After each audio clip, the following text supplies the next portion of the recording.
Jobs Ohio takes friendly fire.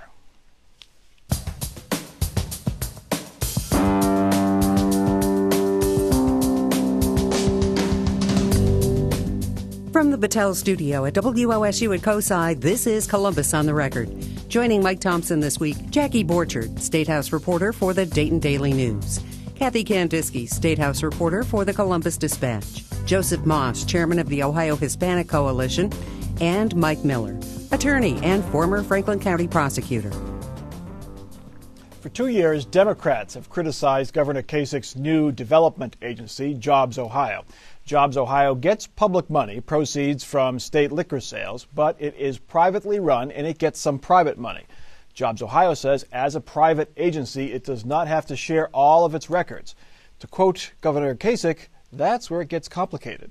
As first reported in the Dispatch, Jobs Ohio has spent $5 million in public dollars that lawmakers did not know about. Then State Auditor Dave Yost, a Republican, issued a subpoena to Jobs Ohio after it failed to turn over financial records. Kasich promises transparency, but only for part of Jobs Ohio's books. Anything that involves public money should be audited. That the public money should be audited. Let me give you an example. So a company gets a workforce training grant. Well, that should be audited.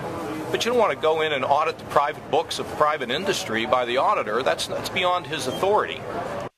Kathy Kandinsky, is that what the auditor is looking for, the private books of a private company or a private industry, or is he looking for the private books of Jobs Ohio? I think from the auditor's perspective on this, that what he'd like to do is look at what Jobs Ohio is doing, both with its public funds and its private funds, because in his perspective, it's operating as a public entity. It's operating as an economic development agency for the state. It's a private organization, but clearly it's funded with both public and private dollars. So that's where the question is he entitled to see that private funds as well? As this goes, I know they've had some trouble getting started because of lawsuits, and they've just passed the liquor proceeds part of this, so they're going to start to get the money. So they've had to rely on a lot more private money than in the past. But how much is private money going to make up of their overall budget going forward? Well, remember they had a lot of public money that went into it. They've just gotten the authority to issue bonds against those other money, the public funds. So they used a lot more public funds, grants. I think over $5 million in the first year, along with private funds. And I think that's what the auditor's trying to look at right now. So, is Jobs Ohio a public agency or a private agency, and should we be able to see their books? Well, I think that there are two questions here, Mike, and one of them is going to be decided by the Ohio Supreme Court. But the question is as to whether the state auditor, David Yost, has the power to subpoena that information and to conduct an audit. I think that the statute that empowers the state auditor clearly says that he can do this with public as well as private agencies. And Jackie, the lawmakers seem to be admitting that point because they're considering changing state law, correct? Right. Just today, Representative John Patrick Carney, a Democrat, introduced a bill that would explicitly put in the auditor's purview for audits that he is allowed to audit Jobs Ohio, and also that Jobs Ohio must submit an annual report to lawmakers. So clearly, Democrats have been pushing for some more transparency from Jobs Ohio from day one, and I think they, jumped on Auditor Yost's subpoena to further that. And what we've seen already today, House Speaker Batchelder and Senate President Faber issued a joint statement saying, we're behind Kasich on this, and if something needs to be clarified in law to make sure that the auditor stays out of Jobs Ohio, we'll do that. Michael Miller, how do you see this? Well, one thing I can see is Mr. Carney's bill is not going to pass. I don't think there's any question about that. It's a political move. He's been rumored to be running for state auditor. Sure. Just purely coincidental, but that's purely coincidental, right? And I think there's, as Joe sets forth, there's reasonable arguments on both sides.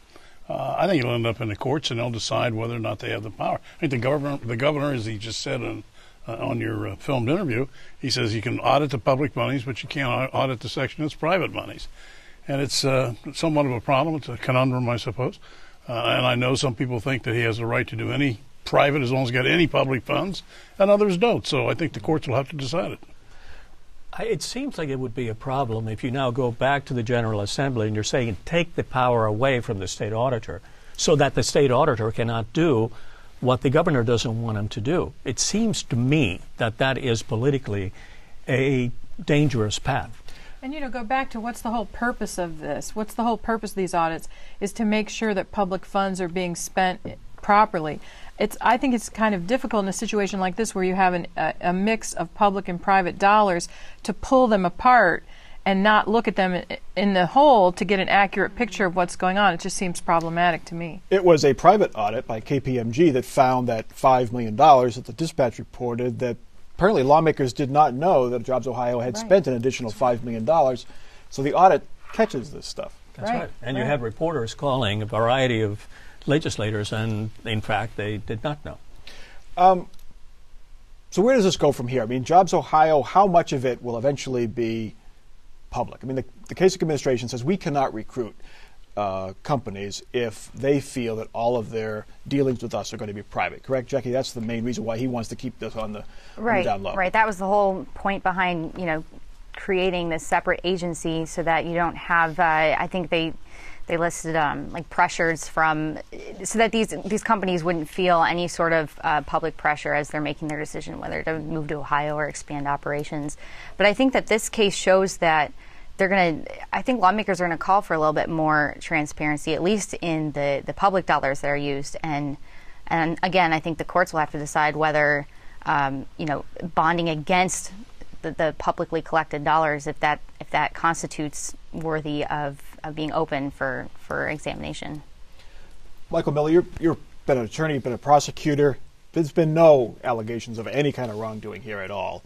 But if there is not oversight, the temptation and the risk of things going wrong, mistakes being made, either intentionally or unintentional mistakes, that's why the oversight needs to be there, would you guess? Well, sure. It's like the old axiom, absolute power corrupts absolutely, that type of thing. There obviously has to be oversight, but I don't know that you can say with that that we all agree on whether the situation can't be done where they audit only the public monies that goes into Jobs Ohio and not that segment, whatever it may be, the percentage, which I have no idea, of private monies. I mean, it may be a little more difficult, but I think it's an argument that can be made. But certainly there needs to be oversight of every public dime. All right, let's get to our next topic. The lobbying is in full force at the State House as those special interests John Kasich talked about try to stop new sales taxes on their services. Lawyers, CPAs, realtors, others say the sales taxes will hurt them and their customers, while the Kasich administration stands by its tax shift plan. The purpose here is to shift to consumption taxes so we can reduce the personal income tax and the small business taxes where Ohio is at a competitive disadvantage with many of our neighboring states and states throughout the nation. Jackie Borchert, is it me or are Republican lawmakers becoming a little more vocal in their opposition to this? Before it was, we take a look at it, they don't like it. Now they're saying, no, we don't want this. Well, I think you can say that about multiple pieces of the budget. Day one, it looks all shiny and new, and then as you get closer, you look a little bit more, and there's some things that you don't like and you have questions about. And I think the sales tax expansion, this week we saw a whole cast of characters come in from all different industries that are going to be affected, from the bowling alley association, which I didn't know existed, accountants and CPAs. And I wouldn't be surprised if the sales tax expansion were narrowed a little bit more in part of this total package. And that's the problem, is it's a very tightly wrapped package of taxes to create this $1.4 billion tax cut. And that's what lawmakers are going to have to struggle with: is what parts can they keep to make sure that overall that there is an overall tax cut. You see, the argument they're going to make is what is an essential service, because the administration tried to stay away from what they felt were essential services, and they wouldn't put taxes on those. And they used education services as an example. That included golf lessons, which some have raised eyebrows over. But is that what it's going to come down to? What's essential, what's not? I think, well, maybe essential is not an appropriate word to use, because there are some things, such as at least the type of legal services that I provide. I serve essentially poor people, almost exclusively. And as a consequence of that, then those folks are going to have to be paying a higher fee as a consequence of having to pay the tax. I know the Ohio State Bar Association this week is one of those groups that came out against the sales tax as it might be applied to attorneys. I think essential, using that word, Mike, it depends on everybody's essential. Yeah. Whatever group you're in. Lawyers are essential, bowlers are essential, or bowling alleys, what have you. Nobody likes to see their industry taxed because they feel that it could hurt their overall business structure. And I think the legislature is going to clearly make some changes. I don't know what they are, but I think probably the people with the strongest lobby have the best chance of getting themselves cut out of this. This isn't the first time they've talked about taxing lawyers, for instance. Does this time it go through? I just don't know. It's hard for me to predict. If I had to say one way or the other right now, I would say no. There's still an awful lot of lawyers serving in the General Assembly. I think it's probably the number one occupation, so I doubt it. Now, I'm looking through the list of what we consider perhaps essential, non-essential, like coin-operated laundry. I mean, you could argue that washing your clothes at a laundromat, if you don't have a washer at home, is essential. But you could also go down to the river with a washboard if you had to, right? I mean, well, I'm not going to do it. But in any event, there are different ways of approaching this. I think the state of Texas focused and targeted other industries, the sin industry, for example. The strip clubs and bars and that's easy, though. Enterprises like that. It's an easy one, but it's one that, well, because it is easy, it is likely to pass, and it is generating some revenues. Mm-hmm. Tim Keene was on all sides of the official this week. They're pretty firm. They're not going to back down. They're confident they can win this because it's so intertwined with the Medicaid expansion and the income tax cut. And I think from their perspective, too, they see just kind of a shift in the economy. I mean, this is where a lot of goods and people aren't buying things so much maybe as they used to, as they're buying services and professional goods. And from some perspective, it makes sense to expand the sales tax in this manner and then an overall cut. And some also would argue that cutting the overall tax rate from 5.5% to 5% would benefit consumers, particularly poor folks, who get hit hardest with some of those taxes. So there's so many arguments on both sides of this, depending on your perspective. And it's interesting that a couple of progressive groups actually testified in favor of this change. However, they don't want the income tax lowered either. They want more revenue. Yeah, where are Democrats which I on do this, too. Joe? Oh no, this Democrat is to tax everybody as much as possible. but they haven't been very. I mean, they're kind of like Democrats seem to be, Jackie. They seem to be sitting back and letting the Republicans duke it out right now. Well, I mean, the argument is exactly what Joe was saying earlier, that a lot of these things are going to hit your poor and working middle class harder than they are your top 1%. The coin-operated laundry, the bowling alleys, the amusement parks, movie theaters. I mean, those are things that, everyone across all income levels uses and will pay tax on, but your poorer people have less money to spend, so it's going to be a bigger chunk of their income. But they're also taxing public relations fees right. and data mining fees that companies and things like that. How about this argument that this is double taxation? But don't we have double taxation everywhere? If you buy a car, you pay sales tax on the car, and then your salesperson pays income tax on the commission for selling that car. Is that not double taxation there? And you have paid income tax on the income that you've used, on the revenues that you've used in order to pay the tax. We do have that. But I think, and I'm not a tax attorney, but I think that there are some rules that can be looked at there. Pick your poison. I mean, you look at it, it's kind of a wash. I mean, it's all generating the same amount of money, so how do you want to go about collecting it? It's pretty much pick your poison. So what happens next? Does the House does they have to present a proposal to say, all right, we like the tax on coin-operated laundry, but we don't like the tax on attorneys or dog grooming? Is that what happens next? I guess. I mean, and what they're going to have to do is for every piece they take out, there's going to be a dollar amount attached to it that they're going to have to figure out how to put back in or take some provision of the budget out. So it gets real complicated. I mean, they're going to have to really think about what they're doing and how they make up for it if they want to preserve the income tax cut, if they want to preserve other parts of the budget that are cost. Mike, what are Republicans going to feel like if John Kasich makes a deal with Democrats to get this budget passed, which he may have to do? I don't think there'll be a problem if he does that. If John Kasich, to me, is a pretty standard Republican, and I don't think anybody's going to say he's selling out or doing anything. He's doing what he's going to have to do to get it passed, if that's the situation. The same thing as I really don't think most Democrats and most Republicans are going to be upset if Congress ends up to do something, some agreement that looks like the president's been working on the past few days. Some hardliners on both sides may be, but generally I think he can do it and he'll be fine. Lines are softening a bit. I think so. All right. Our next topic, 3 years and 4 months after voters allowed them, the fourth and final official Ohio casino is now open. Horseshoe Casino in Cincinnati opened this week, joining casinos in Columbus, Toledo, and Cleveland. The opening comes as lawmakers look to rein in or even eliminate those unofficial casinos called internet cafes. Joe Mas, casino revenues continues to come in. Yes. It's been now almost a year now since the first one That's opened. right. Some might argue maybe not as fast as other people might, as some of us might want. This particular casino, the Horseshoe Casino in Cincinnati, is supposed to bring in about $300 million in revenues, and a third of that is supposed to come to us, to come to the state.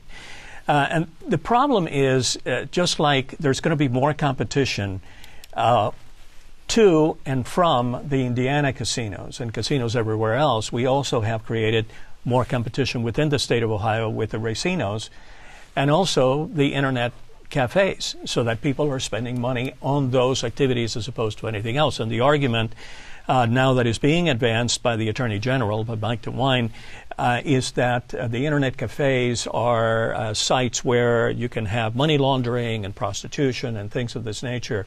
And I'm not sure that I agree with him that is a valid argument, but there's a lot more competition. The owners of those cafes argue that it's going on. Where are the arrests?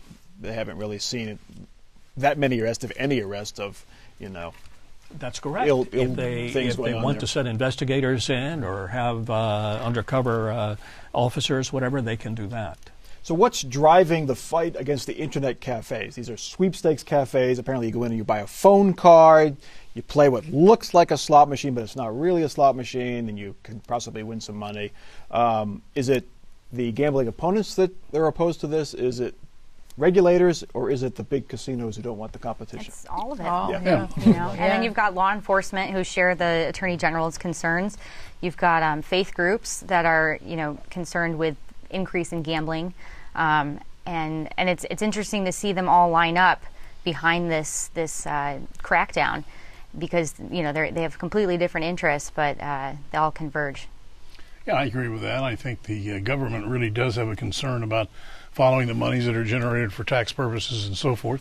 And then I think greed is there for the other gambling entities. There's only so much gambling money, I would assume, and they don't want it going there. They prefer to going down to the casinos or the racinos or what have you. Yeah. Well, speaking to the money aspect of it, one of the more interesting things I think watching this from a little bit of a distance is all the lobbyists that are being hired to advocate on their behalf, which tells me, tells you, tells all of us that there's just a ton of money at stake here. So they're trying to protect their turf. So even these small little storefront internet cafes where they say that they have the Italian wedding soup on Sunday afternoon and they bring the kids and grandma in to have dinner and then play the game, or these have pretty high-priced lobbyists. They've got big lobbyists are they're all hiring lobbyists now and to advocate on their behalf, which you've seen this in the past on other issues. It's just telling to me. It's very telling. There are 800 of them, so yeah, if they come together, then they should be able to and have a voice right on the money. If there wasn't a lot of, I don't know many lobbyists that come cheap. Yeah. And I think she is right on the money. There's an enormous sum out there they're trying to protect. And I read a study that estimated that each terminal generates about $1,000 in profit a month. So if you've got a cafe with 20 terminals in it, it adds up very quickly, and the expense on the business owner side is a couple employees putting out that soup or some potato chips for the customers, right? Yeah, $20,000 a month. That's about $250,000 a year. And you see that's them, not bad. They're not fancy. I mean, they're pretty much storefronts and strip low malls, low rent. Yeah, and they're not, Not a lot of overhead. No. it seems like it's this. If you go back even a few years ago, it's like whack-a-mole. They remember the sweepstakes parlors, like the Lucky, what was it called down there in Chillicothe? I think it's still there. The Lucky U. They tried to do away with those, and they kind of clamped down on those, and then the internet cafes popped up. Well, even if they clamp down on these, what's next? What else is going to pop up? It seems like a very fuzzy area of the law, this gambling. Yeah. I don't know. It if is. I There knew, are a lot of competing interests, and obviously the casino operators, the big casino operators, would like all of that money to go to them, through them. Our final topic, Ohio has joined a handful of states looking to nullify any new federal gun laws. A bill has been filed by Senators Chris Jordan of Powell and Tim Schaefer of Lancaster. Their bill would make it a felony for any officer or agent to enforce any new federal gun law. It would also bar Ohio from adopting any new gun regulations itself. Mike Miller, can they do that? Can they say to the feds, your laws don't apply here? If we secede from the union, other than that, I don't see that there's a possibility of it. It's simply a political move. It's meaningless. I think there are, I don't know how many states now, 8 or 10 maybe, that have passed marijuana laws. It's legitimate to have marijuana, but it's not legitimate under the federal government. And whether the federal government goes in and enforces the federal marijuana laws in those particular states, I don't know. But to say if they come in and do it, they're going to be charged, they're investigators or agents or what have you, with first-degree felonies, which in Ohio carries up to 10 or 11 years in prison, is that is not going to fly. It wasn't just that they're going to make it illegal. It's a felony. If you're a police officer, first-degree felony. Yeah, it's not a slap on the wrist. It's not something you're going to get. An ankle bracelet on. When Mike mentioned 8 or 9 states, I thought he was going to say that there were about 8 or 9 states that are attempting to pass or have bills introduced similar to this, because that's in fact about the number. Mm-hmm. The one that leads the race is Oklahoma. And they have a variety of different things, for example, anti-Sharia law. One of the things that I found interesting about this particular bill in Ohio is that it makes it illegal for a foreign power to come in and take your guns, which I thought it sort of indicative of what it is, what kind of a message it is that they're trying to advance. Maybe if Ohio were on a coast, right? We could be worried about that. The Canadians could come down. This kind of reminds me of the constitutional amendment on the opposing the federal health care law that said Ohio wasn't going to be able to enforce that, and that was pretty much symbolic as well. I see this. And you notice that no groups came out opposing it for the simple reason that if the act itself was found to be constitutional, then that particular amendment was going to be unconstitutional. You could say that these Republicans are bowing to public pressure, but Quinnipiac poll from last week, 90% of Ohioans favor increased background checks, which is the most likely new federal law to come out. 53% support an assault weapons ban, another possible law, unlikely, but possible law to come out. But 44% say what we have now is okay. So, Jackie, what are these Republicans doing? Are they protecting their right flank, especially Chris Jordan from Powell, suburban district, more moderate views you would assume. Why is he so strident on this? Well, I wasn't really surprised to see that Jordan introduced this, because he believes very passionately about it, and I think it's more of a political statement. I don't know what hopes he has of it actually going through the process, but I think it was more of a statement than anything else. Yeah, if you look on his website, it's the gun rights is number 3 in his list. So he's certainly always been a pro-gun NRA supporter. It also comes the same week, not to commercialize the whole thing here, but it also comes the same week we got a new Cabela's store here, and they sold out of ammo like on the first day. Mm-hmm. And I think that's also in his district. I don't know. It just, they seem to connect it at all. I'm not sure. Was he there? I think every Republican politician in the state was there, and every conservative Democrat probably as well. What happens if this gets on John Kasich's desk? Mike, the chances of that getting on his desk are all 5 of us winning the lottery. We have guns in bars now. I understand that, but it's not going to get on his desk. But it does make a difference, in my opinion, when he does it. I'm not one of these guys that says, I know what's constitutional, I know what's unconstitutional, because I don't. This is an exception. Yeah. This is so unconstitutional that there's no issue at all, and I hope Joe agrees with me. I agree with you 100%, and it's not going to get on Kasich's desk. But politically... If it does, it would be hard for him not to sign, I think. Yeah. Much in the same vein as like some of these abortion bills that have been, not to get into that whole debate, but that have been questioned as whether they're constitutional or not. But once they get to his desk, it's kind of a tough constituency to ignore. I would think that might apply. All right, let's get to our final off-the-record parting shots. Mike Miller, up first. Well, I think this last week has been interesting. We've talked about the governor and his problems with Auditor Yost and so forth, and also I see where Josh Mandel has come out against him on some of the taxing problems with the fracking industry and so forth. All of these people are pretty strong-willed people, and I don't think this is going to end right away. I think we're going to see a little tussle go on here. All right. Joe. Mike, I got a call from my oldest daughter and my son-in-law. He's a civilian employee of the military, and he got his notice that because of the sequester crisis, that he's going to be furloughed 1 day a week. About 20% of his salary is going to be reduced. So I looked to see how is Ohio going to be affected. About $187 million in federal funding, including $75 million in primary education, includes work-study monies, human services monies, about $50 million for that. If all these cuts come to pass. If they come to pass, if there isn't something that is worked out over the next X number of weeks. Kathy. Jobs Ohio, long, prolonged court battle on that front, and I think, it's just unfortunate. I think the governor went in with a good idea here to try and spur economic development, but it's just been one hurdle after the other, and I think this is just the latest. Jackie? Well, March Madness is around the corner, and I would get in trouble at home if I didn't say go Jayhawks. So that's my final thought. Yep. Kansas Jayhawks from, they're always a perennial favorite. Eh? We beat Kansas. Syracuse beat Kansas in 2003. Just saying. My off-the-record comment is, there's been a lot of speculation that Josh Mandel, who has come out against a couple of Kasich proposals, might do a primary challenge, but he told me about a week, 10 days ago that is not going to happen. Absolutely not going to happen. He's going to just run for re-election as state treasurer. So no primary fight on the GOP side, which is too bad. That is Columbus on the Record for this week. Continue the conversation online. We're on Facebook. We're on Twitter. Connect to our website, wosu.org/COTR. For our crew, for our panel, I'm Mike Thompson. Have a good week.